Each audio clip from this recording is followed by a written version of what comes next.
ازيكم يا بنات؟ عاملين ايه؟ يا رب تكونوا بخير. النهارده جايه لكم بوصفه سريعه خالص وسهله جدا وموجوده عندك المكونات في البيت. هنا معايا الدش بتاعي، دايما بيكون فيه اتساخات كده وتجمعات للجير، هنتخلص منها بسهوله. اول حاجه معايا معلقه بيكربونات الصوديوم، ومعايا الخل، اي نوع خل عندك موجود في البيت. هنبتدي نحط نص كوبايه، شايفين الفوران ده اللي فيه كل حاجه. هبتدي اخد من الوصفه بتاعتي واحط على الخلاطات، ادعك كده دعك خفيف. مجرد ما انت بتمشي فقط كده هو بالليفة بتاعتك هتلاقي كل حاجة بتلمع تاني.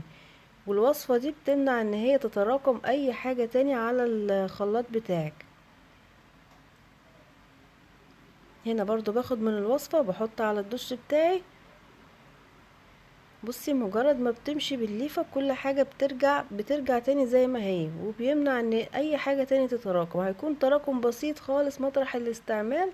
مجرد ما انت بتمشي كده بالليفة بيكون خلاص كل حاجة راحت. دايما ايدك في الحاجة هتبقى الحاجة سهلة عليك. هنا السماعة برضو الصغيرة، ولو عندك انسداد في الاخرام بتاعة السماعات تبتدي تحطي عليها من الوصفة وتستني شوية كده، وبعدين بتشيليها وتشطفيها عادي، مبيبقاش في اي حاجة، بيمنع الانسداد.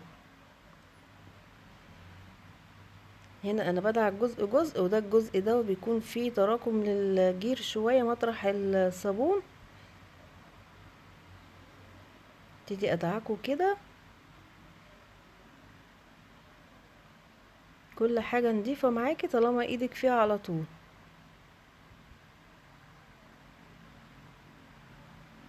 اي صدى اي حاجة مش هتلاقيها، مجرد ما بتمشي بالليفة كده مش هيكون فيه اي حاجة، وهتحسي بلمعان وهتحسي بفرق. لو ملاحظين كده الجنب اليمين اول ما مشيت عليه، بصوا الجنب الشمال مطفي ازاي.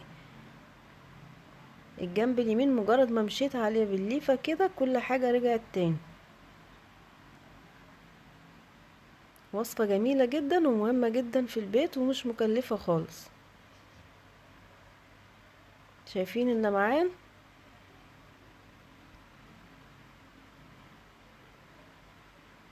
اول ما بنخلص على طول بنبتدي نشطف. هنا اهو الخلاط بتاع الحوض، وادي الدش. ما تنسينيش اذا عجبتك الوصفة، اكتبيلي في التعليقات، وما تنسيش الاشتراك وتفعيل الجرس عشان يوصلك كل جديد، وعمل لايك، وشيري بقى الفيديو عشان اكبر عدد يستفاد. سلام عليكم.